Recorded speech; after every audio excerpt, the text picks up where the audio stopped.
تو صادقین کی مائیت یعنی ان کے مقصد کو ساتھ ساتھ لے کے آگے بڑھنا اور مقصد کو آگے بڑھانا. مائیت سے مراد یہ ہے کہ ان کی اطاعت کرو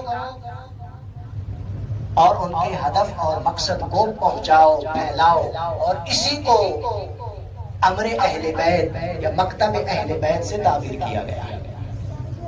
تو اب اول الدین معرفت اللہ ہے، خدا کی معرفت. تو معصوم فرماتے ہیں اللہ کی معرفت کیسے ہو؟ کیا ہم درمیان میں کوئی واسطہ نہ ہو، ہم مخلوق ڈائریکٹ خدا کی معرفت حاصل کر سکتے ہیں یا نہیں کر سکتے؟ خود قرآن کہتا ہے، رجوع کرنا ہوگا قرآن کی طرف کہ جو کہہ رہا ہے کہ خدا کی معرفت حاصل کرو. تو قرآن کہتا ہے کہ دو طریقے ہیں خدا کی معرفت کے.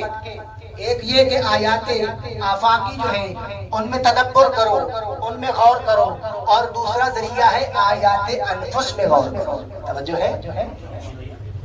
اور امیر المومنین فرماتے ہیں من عرف نفسہ فقد عرف ربہ، جس نے اپنے آپ کو پہچان لیا اس نے رب کو پہچان لیا. اور یہی مولا فرماتے ہیں تزعم انک جرم صغیر، اے حضرت انسان کیا تو گمان کرتا ہے کہ تو ایک کم تر مخلوق ہے، کم تر وجود ہے. وَفِيكَ انْتَمَا الْعَالَمُ الْأَكْبَرُ، حضرت انسان تیرے اندر ایک عالم ہے، ایک پوری کائنات چھپی ہوئی ہے. اگر تو اس کائنات کو پہچان جائے گویا تم نے اپنے رب کو پہچانا.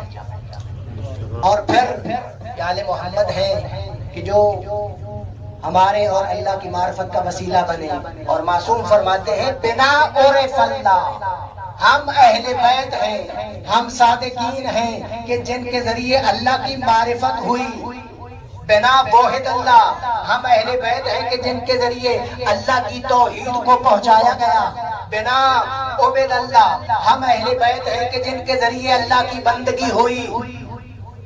یہ وہ صادقین ہیں، ان کی مائیت کو اختیار کرنا ہے. جب ان کی مائیت میں آئیں گے تو خدا کی معرفت بھی حاصل ہوگی، خدا کو ایک بھی جانیں گے اور خدا کی بندگی بھی نصیب ہوگی.